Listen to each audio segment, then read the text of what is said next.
20 রাকাতের কম তারাবি হয় না, হয় না, হয় না, হয় না, হবে না। দৈন্তান নয় কেন না, কি নয় কেন না, দৈন্তান্ন মর্দিনান্ন না, দৈন্তান্ন কেন। হ্যাঁ, 8 রাকাত যারা তারাবি পড়ে কিংবা বলে তাদের তারাবি আদায় হবে না। হযরত আয়েশা রাদিয়াল্লাহু আনহা তিনি বলেছেন যে নবী রমজান মাসে 11 রাকাত করে পড়তেন আর অন্যান্য মাসেও তিনি বলেছেন নবী পড়তেন 4 রাকাত করে।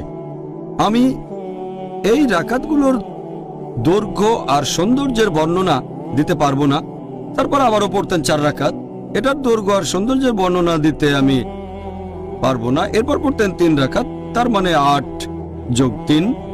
তবে যদি দেখেন বিভিন্ন প্র্যাকটিস সালাফি সালেহিনের পরবর্তী প্রজন্ম, তার মানে সাহাবীগণ, তাবেঈন, তাবে তাবেঈন, রেকর্ড ঘাটলে দেখতে পাবেন তারা পড়তেন 11 রাকাত, কেউ 13 রাকাত, কেউ 19 রাকাত, কেউ 23 রাকাত, কেউ 36 রাকাত, কেউ আবার 39 রাকাত পড়তেন।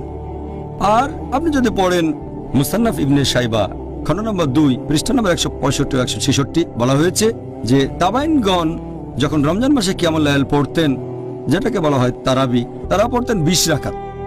কোন কোন জায়গায় আছে তারা পড়তেন 36 রাকাত। এখন এই নামাজের রাকাতের কথা যদি বলতে হয়, নবী বলেছেন তোমরা 2 রাকাত করে যত খুশি নামাজ পড়তে পারো, তারপর পড়বে 1 রাকাত।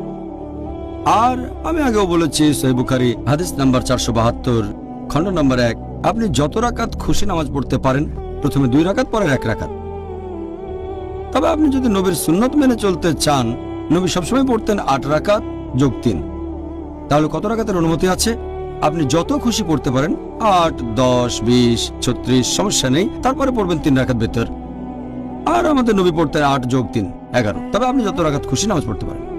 হ্যাঁ, আপনি আমাদের বলেছেন যে কিয়ামুল লাইলে আমরা মুসলিমরা যত রাকাত ইচ্ছা নামাজ আদায় করতে পারি, তবে নবীর সুন্নত 8 রাকাত।